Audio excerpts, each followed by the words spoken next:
In this video, we will be discussing the classification of matter based on its chemical composition. And to do this, we will use this analogy of colored balls, where each ball represents an individual unit of matter, and each container represents a different category of matter. Classification of matter is very important, because if you want to study a matter, you first have to classify it, so that you can study it according to that class of matter. And one way to classify a matter is using its chemical composition. If we study the chemical composition of matter, we can divide all of our matter into these four categories. If we have a pure matter, then it will belong to the first category of matter called substances. And a substance can fall into any of these two subcategories. It can either be an element or a compound. Then, on the other hand, if the matter we are about to study is impure, then it will be called a mixture. And just like substances, mixtures can also fall into any of these two subcategories. A mixture can be homogeneous or it can be heterogeneous. And now that we know what the four categories of matter are, let's learn how can we classify our matter into any of these four categories. First of all, let's start with the substances. A substance is a pure form of matter. But what does it actually mean for something to be pure? Well, in simpler terms, purity means there is nothing mixed in. It is just one type of matter. Matter can only be called pure if it is made up of just one type of units. These units can be single atom or a group of atoms. For instance, let's say there are two types of balls. Ball A is a single color, while ball B has two colors, blue and red. And both of these balls represent a single unit of matter. And the colors of these balls represent different types of atoms. In other words, if a ball is just one color, then it means that this unit contains only one type of atoms. And if a ball has multiple colors, then it will still be considered a single unit of matter. But in this unit, there are more than two types of atoms bonded together. Now imagine filling two containers with these two types of balls. And because each container has only one type of balls, you can easily say that you have pure matter in these containers, or that there is a substance in each of these containers. Because in these containers, every unit of matter is the same. It doesn't matter if one type of ball has multiple colors or other type of ball has single color, because even if it has multiple colors, at the end of the day, every unit is the same, which makes this matter pure. But if you have a container where both types of balls are mixed, then you would call this matter an impure matter. To understand this point even further, let's discuss the two subcategories of substances, elements and compounds. An element is the purest form of matter, and this is because of two factors. The first factor is that it is a substance and is therefore made up of similar units. And secondly, each of these units contains only one type of atoms. Just like this container, where every ball is of the same color. For example, oxygen, which is an element, is commonly found in nature in this form, where two oxygen atoms are bonded together, making a single unit. Now as you can see, every unit in this container is the same, and every atom in each of these units is also the same. Therefore, the matter in this container can be called an element, more specifically, the oxygen element. There are 118 different elements, 94 of which are found naturally, and 24 of them are made in laboratories. Therefore, we can also say that these elements are the building block of all the matter, because all the matter around us can only be made with just these elements.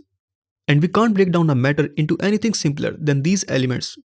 One key point to remember here is that an element can exist in multiple forms.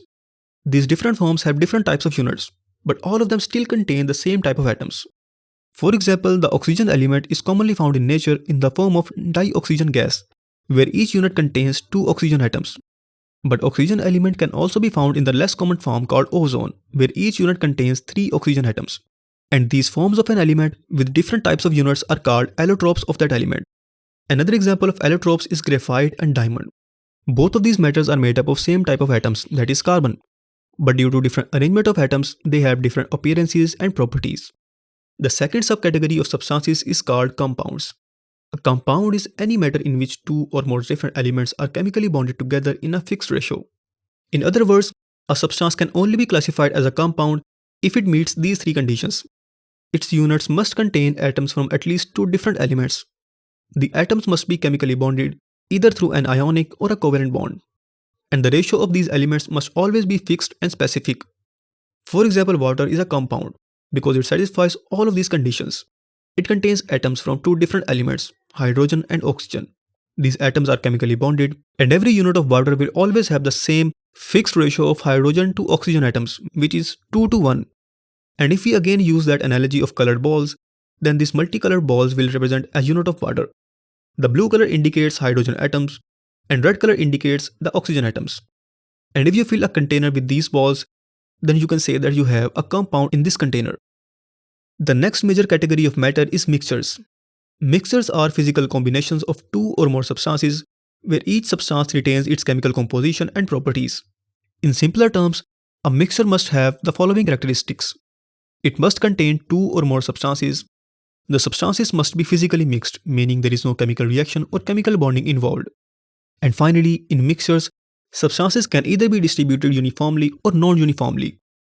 And based on this last point, we divide mixtures into two subcategories: homogeneous mixtures and heterogeneous mixtures.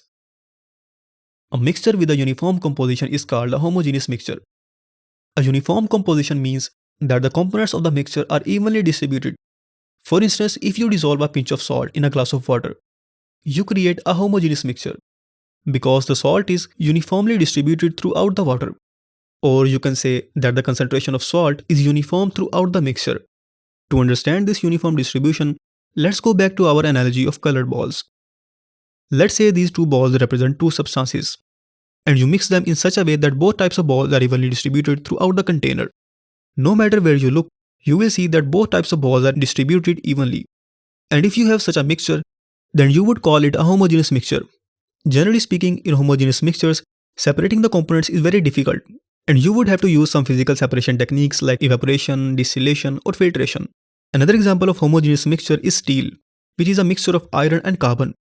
In steel, iron and carbon are so well mixed that they are impossible to separate or identify without the help of specialized instruments. On the other hand, heterogeneous mixtures do not have a uniform composition. For example, a salad is a heterogeneous mixture because its composition is not uniform. Some parts of the salad might have more cucumber while others might have fewer tomatoes. And using our analogy of colored balls, you can represent a heterogeneous mixture like this, where two types of balls are distributed unevenly. Other examples of heterogeneous mixtures include ice cream, cookies, and concrete. And that concludes our discussion. By now, you should be able to classify matter based on its chemical composition. In the next video, we'll talk about the four major types of properties of matter: physical and chemical properties, as well as extensive and intensive properties. So I'll catch you in the next video. Until then, peace.